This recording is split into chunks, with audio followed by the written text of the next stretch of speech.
As our living planet drifted on the sea of eternity, soon after the dawning of the 20th century, the winds of change began to blow. Events were to take place which would change the course of mankind forever. The atomic age had arrived.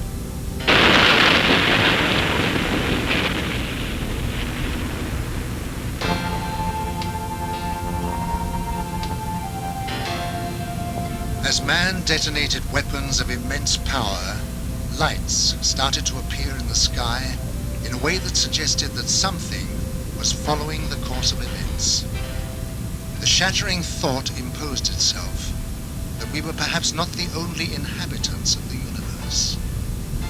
Since the beginning of civilization, we had been watching the stars, never dreaming that they, in turn, might be watching us. History was about to change.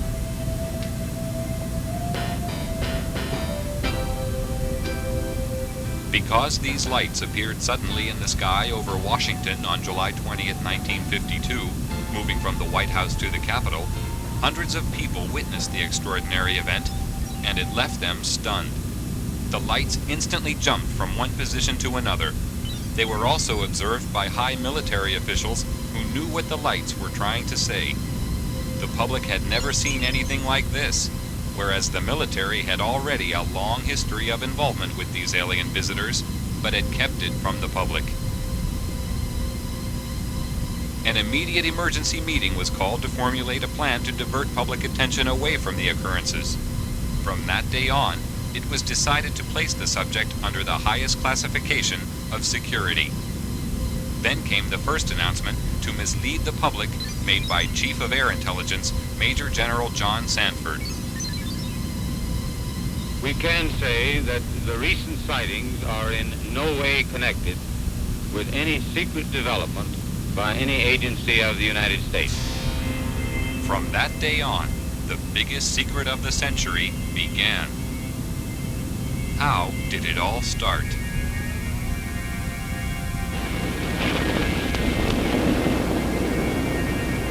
After the first atomic bomb was detonated, more tests were made of the effects on the environment and human subjects to gauge the degree of contamination unleashed.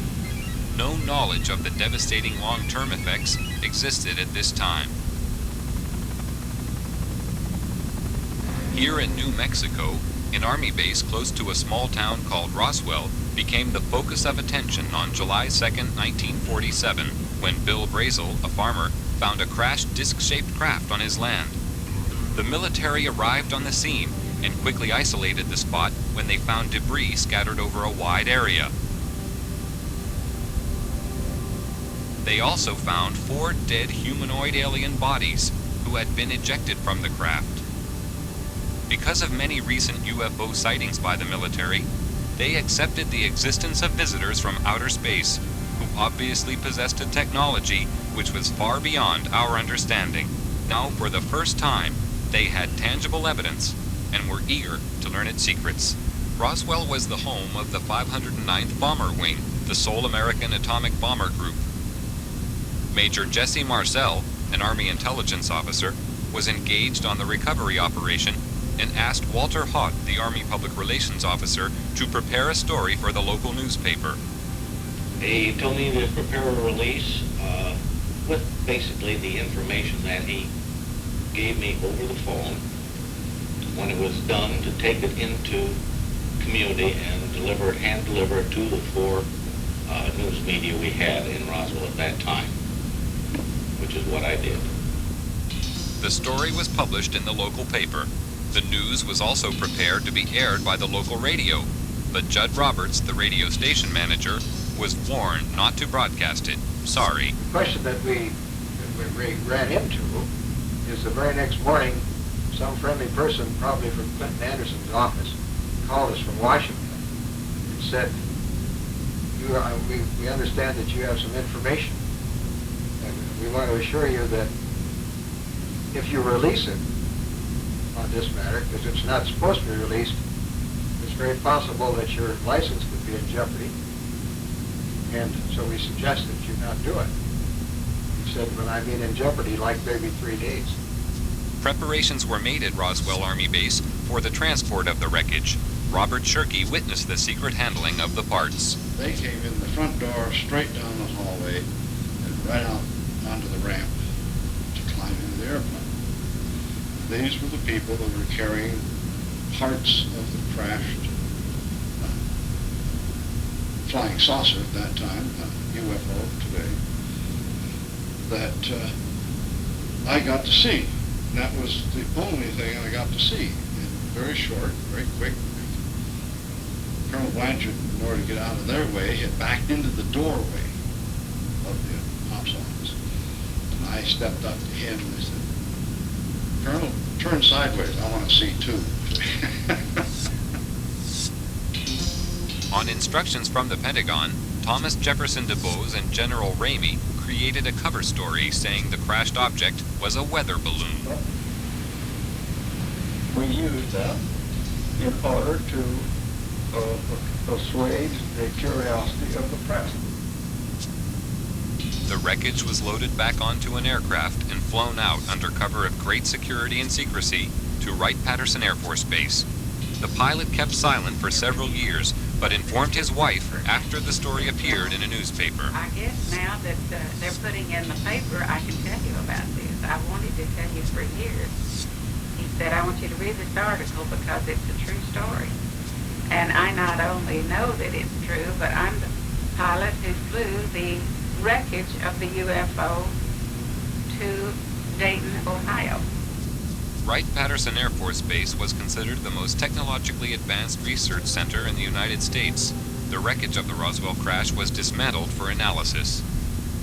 The matter was considered of such importance that the orders came directly from President Truman. Under the cover of the CIA, Truman created a group called Majestic 12 for dealing with and covering up all information about UFOs. President Truman gave the task of handling UFOs only to the highest-ranking generals. After the Roswell crash, a special group of scientists was formed and facilities built to be prepared to deal with any further UFO crashes which would occur. Wendell Stevens was a lieutenant colonel in technical intelligence in the U.S. Air Force and is now a UFO investigator. Now having an extraterrestrial vehicle and some bodies in their hands, didn't know when the next one would come down, where they came from, what they were going to do about it. There were a lot of unanswered questions. And the United States was in a turmoil at the time administratively because we were shifting from a war economy and the military-industrial command structure to a civilian structure. So the military was still dominant, and they wanted to keep control of this until they knew what was happening. So they created, remember, General Marshall was our Secretary of State at the time. He was a 4-star, 5-star. These people selected certain representatives from the military-industrial complex that they controlled, generals and admirals and certain scientists that worked with the military and worked with industrial planning. These men were designated as a task force to take charge of any event that followed. And one did. Almost a year later, on the 25th of March of 1978, next one came out, 1948. The next one did crash, and it came down under observation by radar, so that we knew where it landed at the time that it struck the ground. And a helicopter was over it in less than an hour. It reported what it observed, and the plan generated by these people from the military-industrial complex after the Roswell crash was immediately put into place. All of the generals and admirals and advisors and scientists were contacted and ordered to proceed to a base in Colorado, where they were picked up and driven to the crash site. Now all of these men have gone to the scene to see for themselves what an alien vehicle looks like, and they were going to advise General Marshall directly, who was controlling everything from remote position telephones, on how to proceed. And when an operation is that big, you can't cover everything up. We discovered that the owner of the property where the vehicle came down was arrested in his house with his family, and they were kept in the house for 4 days, not allowed to go outside. All the roads in the area were blocked, all access was closed. People that lived close enough to know something about it were kept in their houses. Now, if it never happened, then this evidence wouldn't exist. But now we are finding solid evidence that something strange did happen and that these events actually took place. Then we found people who observed the recovery of the craft from a distance, that saw the task force moving across off roads over country to a secure military facility at Los Alamos. And with these leads, we were able to turn up other witnesses, all of whom had been sworn to secrecy by their superiors at the time they participated in these events. And only a few of them would talk to us, and only on condition that they not be identified because of their vulnerability. What happens in a case of violation of security oaths of this nature, they could lose all pay and allowances due wherever they come to. They could be imprisoned. They could be fined a lot of things that none of them could stand. Through Secretary of State General Marshall, the security of the UFO situation was intensified. A closer relationship developed between the military and Majestic 12. As time passed, the power of Majestic 12 grew stronger. Virgil Armstrong was an intelligence officer with the CIA and worked with highly classified assignments. He retired with the rank of major. I received documents which said that a UFO had landed in the middle of White Sands, New Mexico proving grounds, and that this object was inert, was under surveillance, and would be kept under surveillance until they could determine whether it was hostile or friendly. It later turned out that it was friendly in that the occupants were dead, and when we got aboard there were 5 bodies. The bodies were diminutive in size, in other words 3.5 feet. The largest one was just under 4 feet. 2 of them were obviously the commanding officers because 2 of them wore epaulets on their shoulders. Later turns out that they were all male. When we flew them back to Wright-Patterson, of course, the examination, physical examination, and the autopsy, of course, revealed that they were indeed all male. From descriptions given by several witnesses, the aliens have very large eyes, a small nose, and a small mouth. They are usually about 3 feet 6 inches in height and have no body hair. Now, consider, if you will, the position of the United States government at this time. They proudly thought of themselves as the most powerful nation on Earth, having recently produced the atomic bomb and won World War II with it. They had built a jet aircraft that exceeded the speed of sound in flight or would in October of '47. They had built bombers with intercontinental range that carried weapons of enormous destruction. Now, imagine what it was like for these same leaders, all of whom had witnessed the panic of the Orson Welles broadcast in the War of the Worlds in 1938.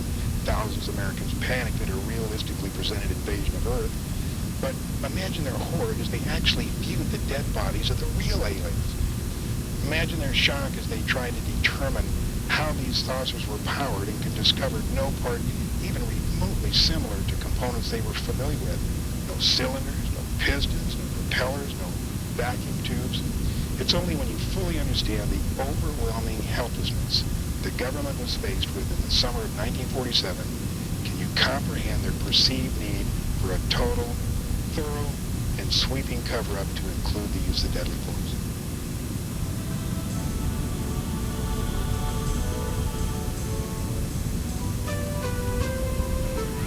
President Truman ordered a heightened level of security after the capture of a live alien from a UFO which had crashed. Because of the ever-increasing numbers of UFO sightings at the time, It was decided to create a project called Blue Book, which was designed to suppress public knowledge and create an atmosphere of ridicule around the subject of UFOs. Professor J. Allen Hynek was a professor of astronomy and an astronomical advisor to the United States Air Force on their UFO educational program. And I know the job they had. They were told not to excite the public. Don't rock the boat. And I saw it in my own eyes happen that whenever a case happened that they could explain, which is quite a few, they made point of that and let that out to the media. Things that the cases that were very difficult to explain, they would jump the handsprings to keep the media away from it.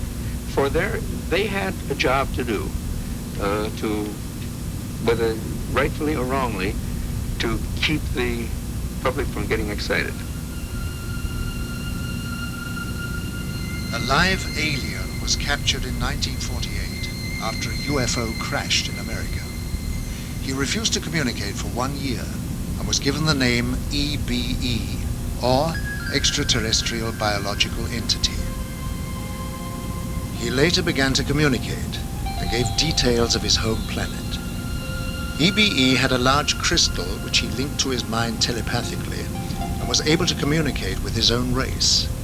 He was also able to see into the past and future and perform many other amazing feats.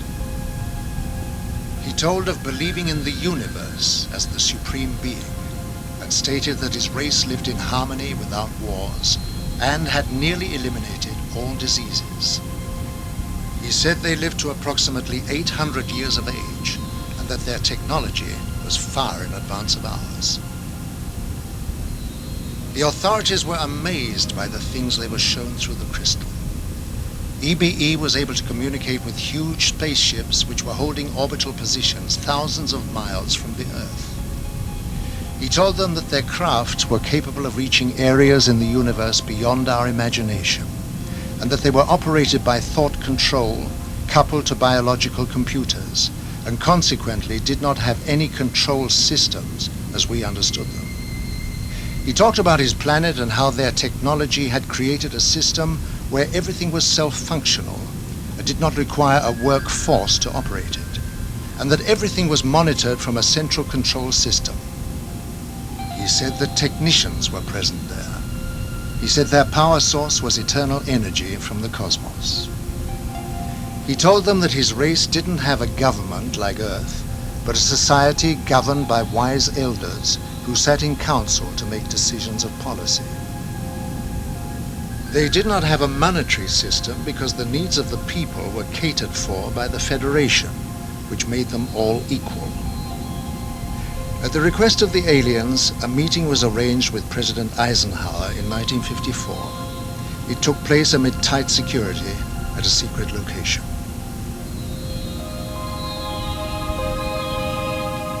At this meeting, negotiations took place regarding the permitted presence of the aliens on Earth. Eisenhower told the aliens that the world was not yet ready for them.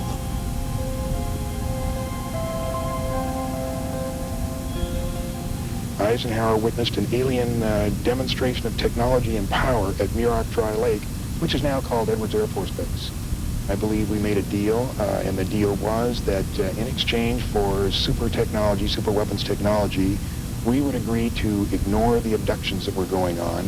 He made it more military-oriented than, say, a civilian president would have. And it's this, I think, that has let his actions let the real power of the executive office slip through the hands of the president into MJ-12. The President of the United States does not have a high enough clearance to know the whole thing.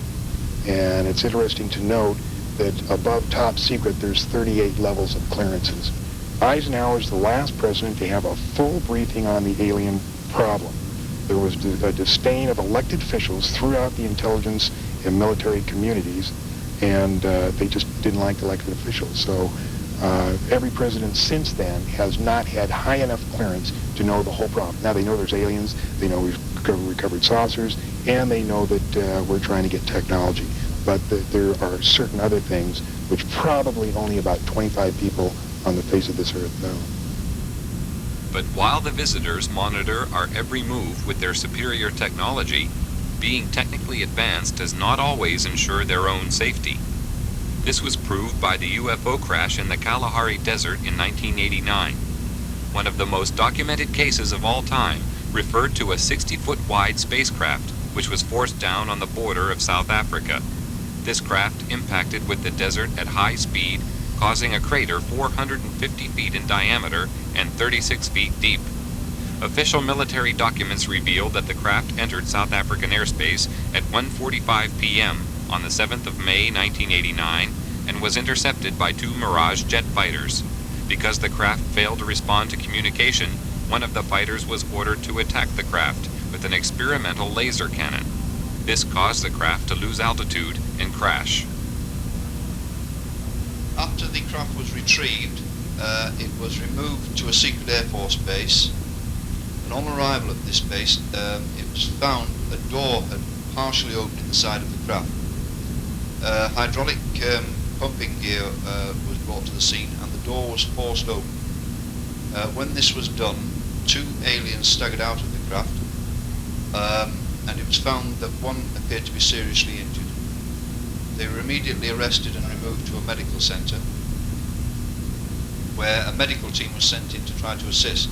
The authorities at the scene entered the UFO, and hieroglyphics were found inside the machine, alien hieroglyphics of course, and various items of electronic equipment were also from the craft. The retrieval team from America arrived eventually, and the object plus the aliens were eventually taken by C-5 Galaxy transporters back to Wright-Patterson Air Force Base, where further analysis was taken on. When the military entered the craft, they quickly removed portable equipment and instruments, some of which were considered useful as potential weapons. This was not certain at the time, but was clarified after scientific investigation. Also found aboard the craft were a series of hieroglyphics, which indicated that the aliens had a written form of communication. The writing gave the impression of an alien alphabet, but it is not known if any of the scientists present were able to understand its meaning. Data found on the craft were stored on a system of silicone slides. It was obvious to everybody at the site that they were dealing with a very advanced technology, including the propulsion system.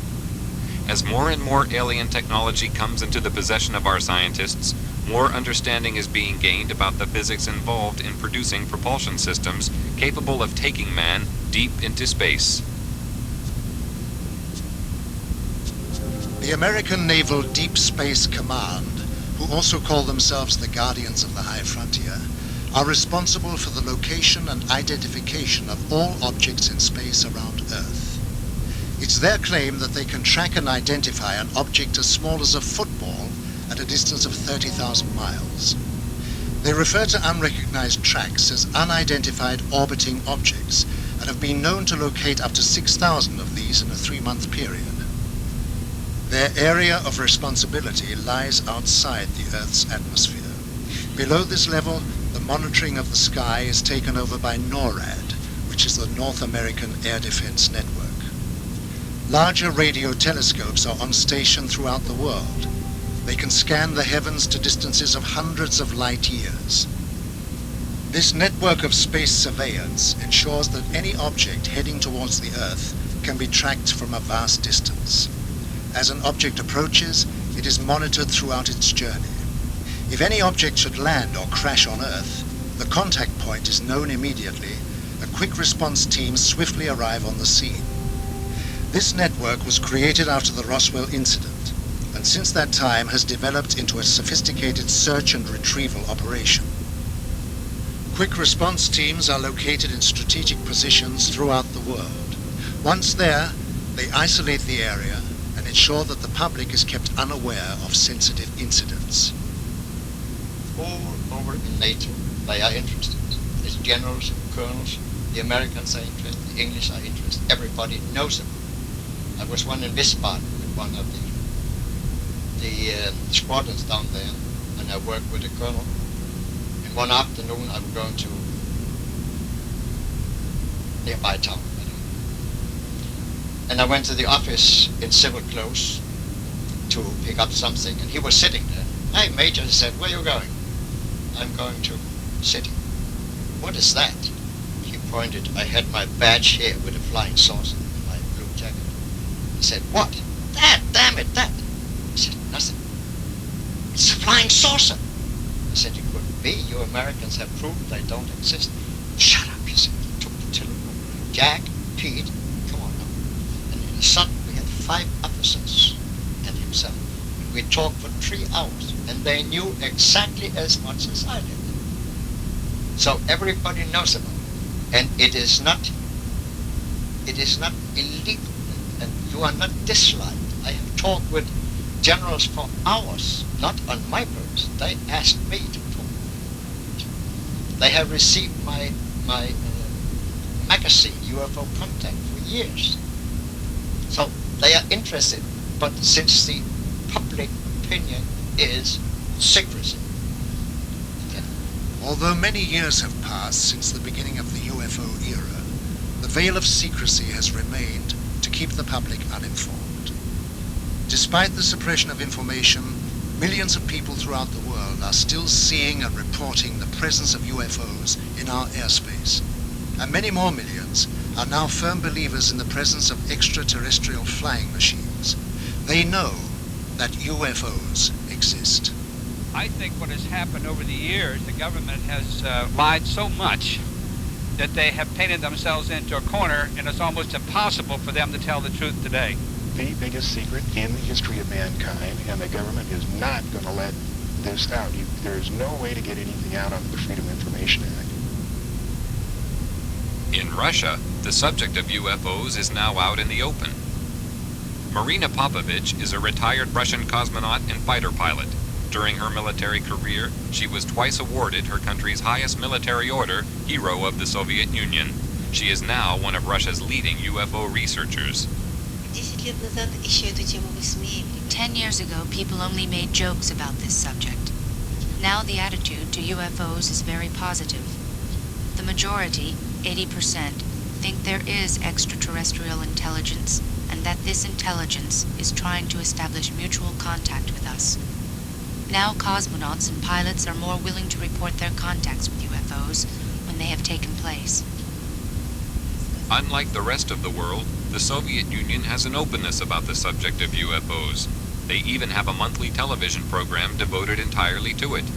In the near future, university courses will also be available to study the subject. Several Soviet generals have already stated that there is no question as to what UFOs are. We know they are alien spacecraft.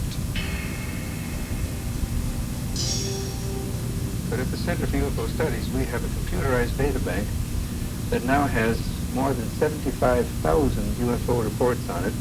And what is even more interesting, they come from, by latest count, from 133 countries. When you start reeling off the countries, it sounds like a roll call at the United Nations. And even more interesting, and the just numbers themselves don't mean so much, but the thing that finally convinced me that we were not dealing with nonsense is basically the caliber of the witnesses.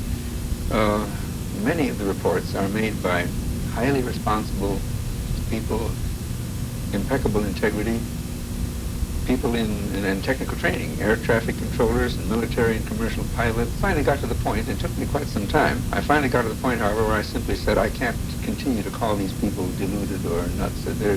They are seeing something. Something is real.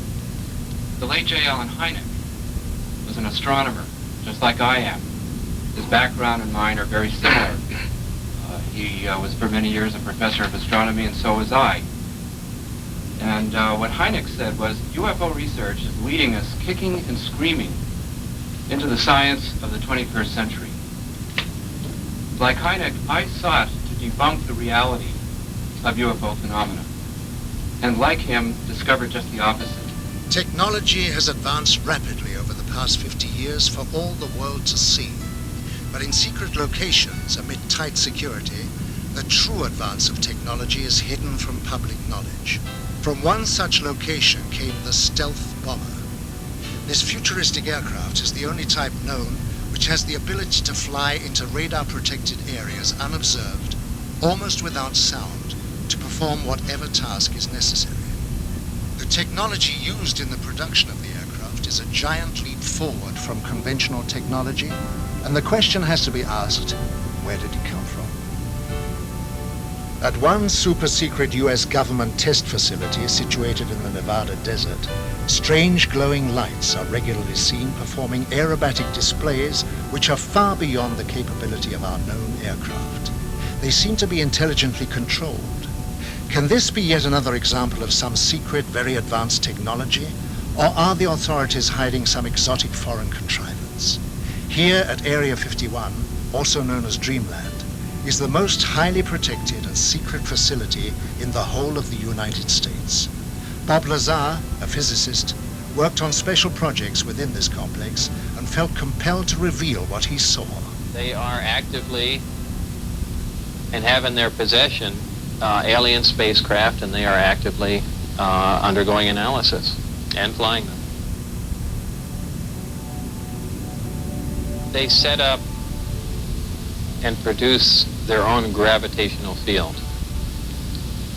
Just as the Earth holds all matter down, they produce that same field, but out of phase, and it repels itself. The effects that can cause, the way in which everything operates is by all intents and purposes magic. I mean, it is so far beyond our level of technology. Why is such technology available only to the few and not to the whole of mankind? Have we the right to know?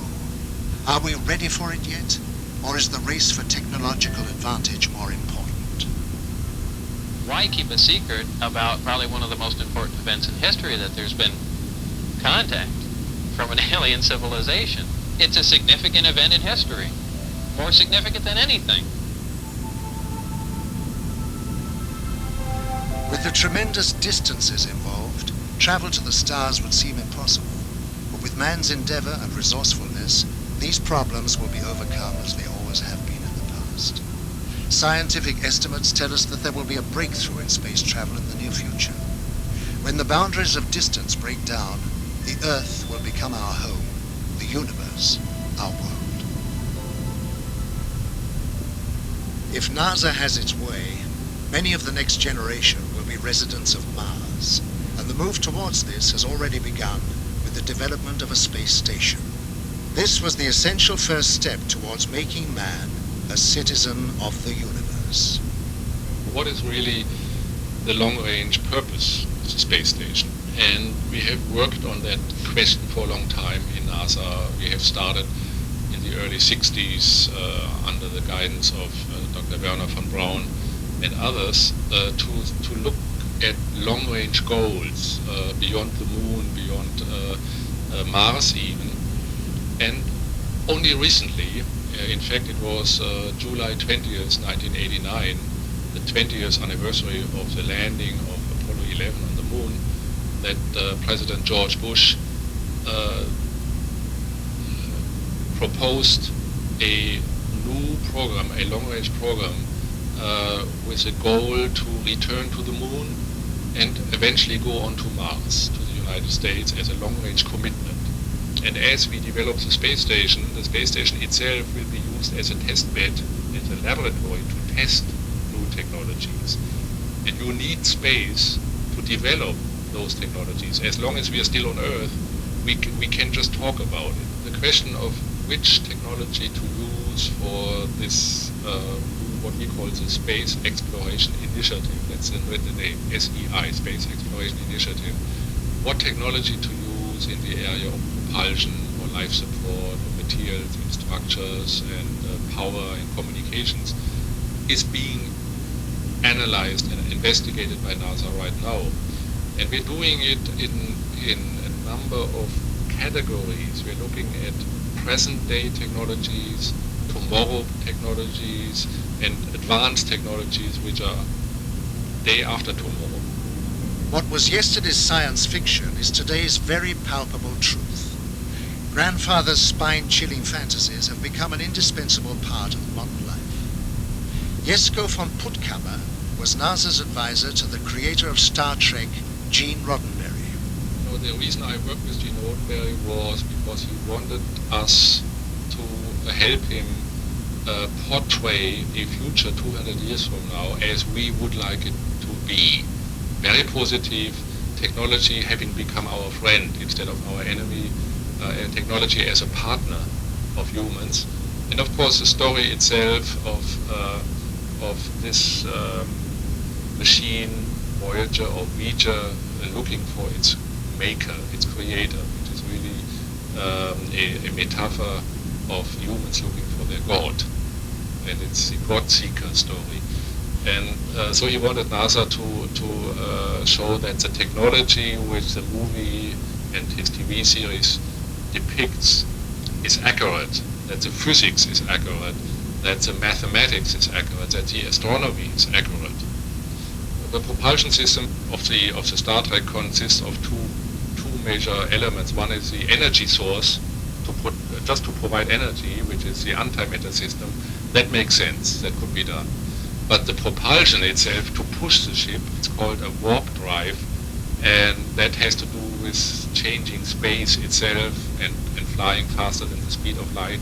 We know what antimatter is, and that when you have antimatter and real matter and it comes together, you get a tremendous explosion, you get a tremendous energy, E equal mc square, as Einstein said. And so this is the most powerful reaction you get in the universe, therefore the Starship Enterprise uses it.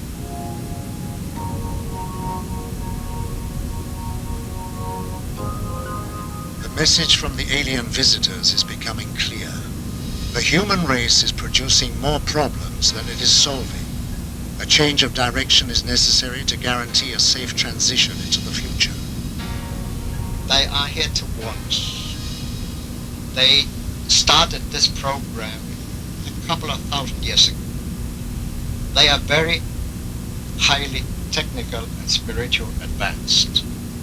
These people have a technique that they can foretell development in cosmos for centuries. And they knew thousands of years ago what were going to happen to them. So they prepared for that situation. And we go forward to our time. Now they are here in our atmosphere in large numbers. They've always been here. Now they are here in large numbers to look over what we are doing, simply because they know that we'll kill ourselves in many ways. If we don't push the button, we'll be killed by poison. If we don't kill each other by poison, we'll kill each other by too many people.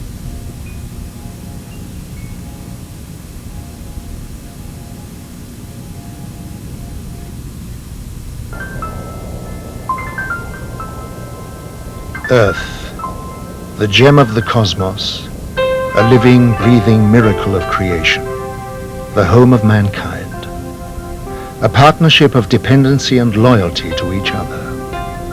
The passing of time saw man forget his loyalty. He began to poison and suffocate his planet because of his growing need for power to fuel his technology. A scientist of great wisdom and vision, Nikola Tesla, foresaw this danger and offered the world his discovery of the magic wave as pollution-free energy. His offer was rejected. Tesla gave you multi-phase power, he gave you AC power, the practical transmission of electrical power, the rotating electromagnetic field that made motors and generators possible, and so he literally helped you bring in the electrical 20th century. Had it not been for Nikola Tesla, your cities would still be dark, you still would not have electric power, and you'd still be struggling around in the dark. So yes, Nikola Tesla was important to us. Had we listened to Tesla about the other parts of the magic wave he had discovered, he would have given us cheap energy. I delivered a paper in Ottawa, Canada, where I gave the actual mechanism by which his amplified transmitter, his magnifying transmitter, actually worked. There are over 1,000 papers in the scientific literature that show that mechanism is real. It would have worked, and he could have given the world cheap energy. You could not, however, have had a power meter on that you sell it to folks. They could have tapped it cheaply and freely just for building the antennas and putting in the taps. And so the powers that be suppressed Tesla and Tesla's work because of the fact that he was going to get the power meter off of your power. He would have given you cheap energy and cheap power and clean power. He did give you radio, he gave you fluorescent lights, he gave you the things that made motors and generators, and he gave you the electrical 20th century. He would have given you a lot more had we listened to Tesla and funded him. Tesla's advanced knowledge of the laws of electricity and magnetism, combined with his ability to put them into practice, gave him foresight into the next generation of electronics with regard to light and its structure. He was an ambitious man who was a great favorite in society, where he would show a light bulb in his hand burning without any electrical connection.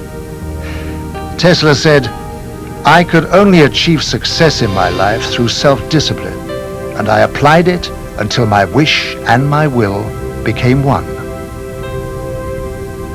He was a magnificent genius, and had he been funded to continue his work, the world would have been 100 years further in science than it is today. Here are some 80 years later, so to speak, after the collapse of his magnifying transmitter. And here we are trying to rediscover what Nikola Tesla was doing right at the turn of the century. And so we're almost a century behind where we should be. That's the importance of Nikola Tesla. Progress is the process of moving forwards and not backwards. It is a combination of achievement and forward vision which serves its creator without fear of unforeseen consequences. There can be no progress if these rules are not observed. People always back something they call progress without giving it a proper definition. I think technical innovation is not progress by a long way. Technical innovation can only be progressive when it is combined with a step in the direction of humanity, and it's just that I miss. Nuclear power stations are not progress. Because of this monstrous gigantomania in the buildings and the walled-up concrete areas and the risks, you are here playing with a fire that can't be put out, and the risks are extremely inhuman.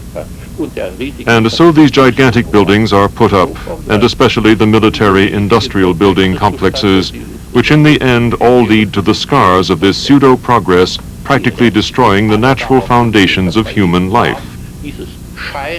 And so that the whole of society becomes, in effect, a society of chaotic beings that will lead to global suicide.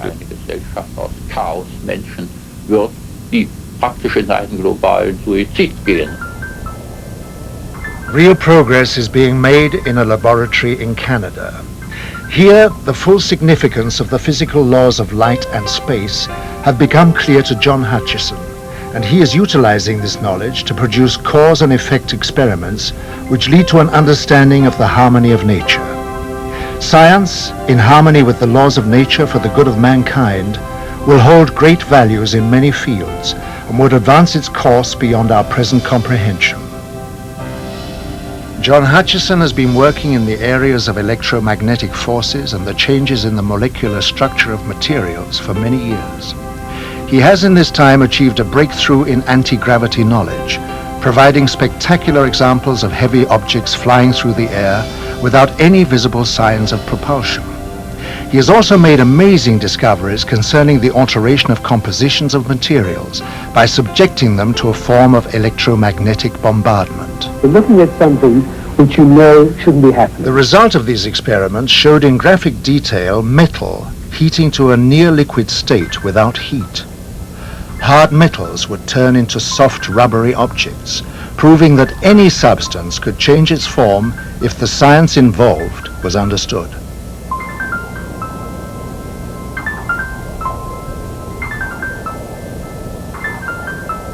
I immediately realized that this had tremendous significance. It has significance in space, it It had military implications, and its understanding could possibly open up a whole new energy source. Hutchison is one of the growing number of scientists who realize that by applying physics to the natural laws of the universe, science will be taken into areas previously unrecognized. John Hutchison's achievement will give science a new momentum as it moves into the next century. The technology that we are aware of is quite staggering anyway. But then there is also the technology which the governments are putting together, which we don't know about, and they've obviously got their own reasons for their secrets. But if we had any comprehension of how advanced this technology was,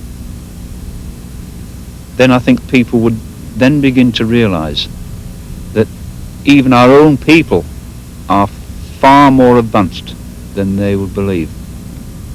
And once they can realize how wrong they were in this direction, then they can start to wonder, well, if we are as advanced as this and with no idea of this, is it not feasible that there is something out there which is more advanced than this? And perhaps all the technologies which are being put together at this moment in time are catching up on our alien friends, which I very, very much doubt. But I'm sure that is the reason this technology is being put together. You've got to realize that things are not always as they seem. And once we can get out of this thinking, out of this box we're in, that there is something more than what we are being taught, what we have learnt. There are things outside the scope of this. Then I think you'll begin to see the potential for people from out there visiting us. And not just now, not newly visiting us, but have been visiting us for hundreds of years. The truth about UFOs may be painful for us to face, and this might provide a continuing rationale for the government to maintain secrecy. But the truth will and must be known eventually. Continuing our denials and fears, in my opinion, are only adding to the problem. We are all in this together. In a time of opening relationships with the Soviet Union, we have the potential for radically demilitarizing our foreign policy, reallocating those resources toward preserving our planet and opening ourselves to the global village. Part of that new reality is embracing the unknown and the possibility that we have visitors beyond the Earth or beyond our dimensions of time and space. We must enter our new openness in peace and without recrimination. Our government of the people, by the people, and for the people needs to be involved in the process, not as a hostile, separate, secret unit. I therefore advocate an orderly, non-vindictive congressional investigation of UFOs and a change in government policy on supporting research in these and other phenomena. The late philosopher Joseph Campbell once said that we are living in a time in which our ignorance and our complacency are coming to an end. It's time we let go of our fears and evolve to a higher awareness of ourselves and our place in the universe. Maybe the cover-up was in our best interest, maybe not. Maybe the government underestimated the intelligence of the American people and decided we just couldn't handle it. But let me tell you this, the truth is still the truth, and nothing can change that. Not the military, not the government, and not me.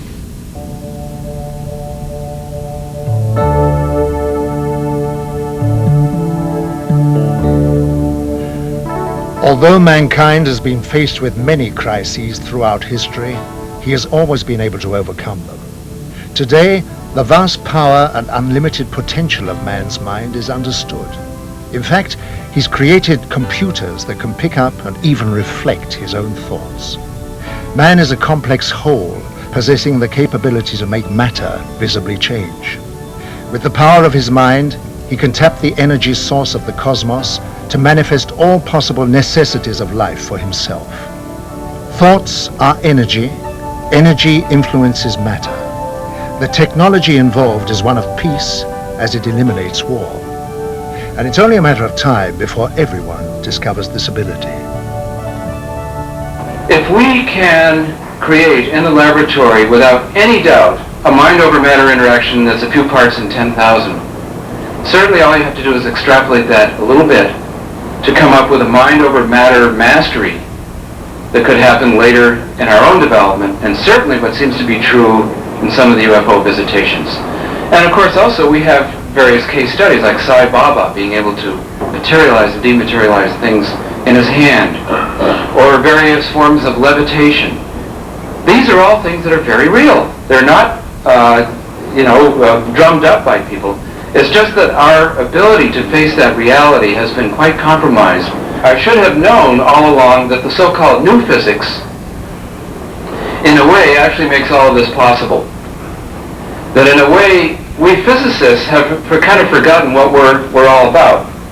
Einstein one time said that the whole purpose of science is to awaken the cosmic spiritual feeling. And we scientists are among the last to embrace that.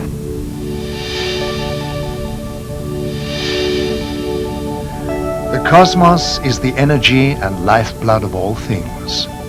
Man is part of this energy and therefore holds the potential to achieve literally anything. Science is in the early stages of attuning to this enormous reservoir of knowledge where anything is possible. Our comprehension of such things is limited only by the painful realization of change.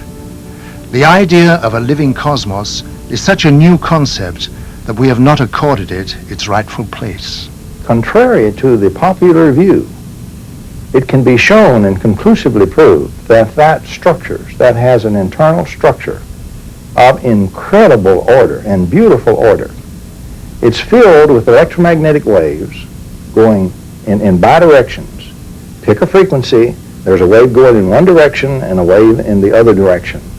The wave that's going backwards is an anti-wave. It's a time-reversed wave. And the vacuum is structured. This potential, a vacuum is just potential is all it is. This potential is filled with a harmonic series of these waves. And so it structures spatially by bidirectional wave sets. And it structures vertically in terms of harmonics. Now, if you then invoke this structure, and you do that with a nonlinear material, and you put in one wave in the nonlinear material, that material will take from the vacuum that excess structure because it turns everything into a potential, and it will put out multiple frequencies and harmonics. That's what nonlinear materials do. Interestingly enough, if you take time-reversed waves and put in those harmonics, when they back up through, they will restore one wave. You can gather the energy and collect it and integrate it together and produce a single thing of much greater energy and lower frequency. And so what you have is the vacuum structures in frequency and spatially, and the connection of waves. And by the way, these waves do not have to move at the speed of light. They can have much greater velocity. Yes, our knowledge grows rapidly in almost every discipline. Conservative scientists in the past, or if you like, futurologists, have always been too cautious, too conservative in their estimates.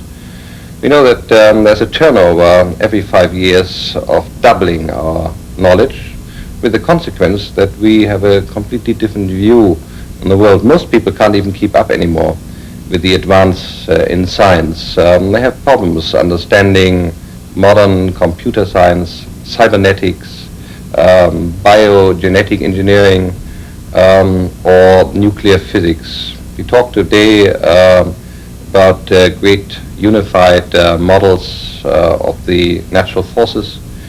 The man on the street can't keep up, and he is only superficially informed about new aspects. We don't know what will happen in 20, 50, 100 or 1,000 years.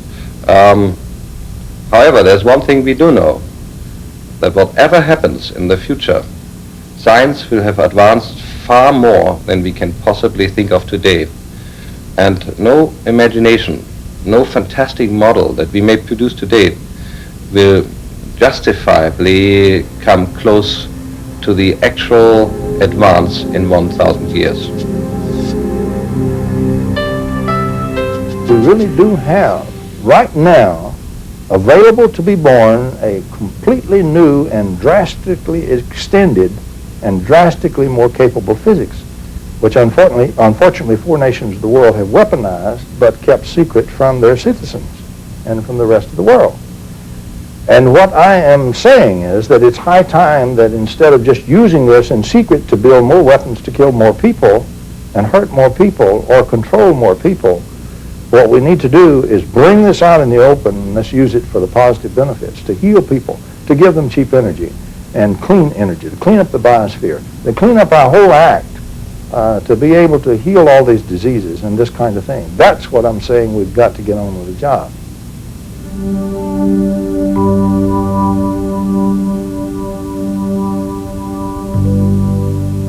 Life on your Earth is dependent on new sciences and technology to achieve advancement.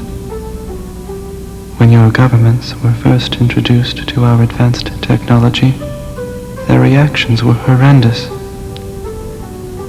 Because the motive to gain power and control people was foremost in their mind, the technology was suppressed from the world.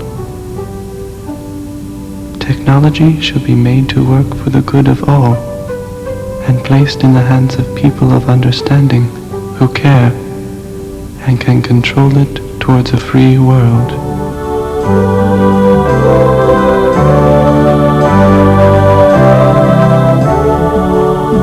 I think the first point in overcoming any difficulty or any problem or any crisis is to have the faith that something better is possible. Without faith, without trust that it can work out better, without the vision of something greater, it won't happen. So I think we have to have some kind of vision, some kind of faith. In traditional Christian terms, this is the idea of the kingdom of heaven. And most visionary schemes in the West are under the influence of this Judeo-Christian model, that at the end of history there'll be a new era, a new dawn, a new age, the kingdom of heaven. A utopia. Well, I mean, there are many different ways of formulating this. We have to think this. I think it's built into our whole civilization. It's very difficult for us not to think this. Or at least if we don't think it, we despair.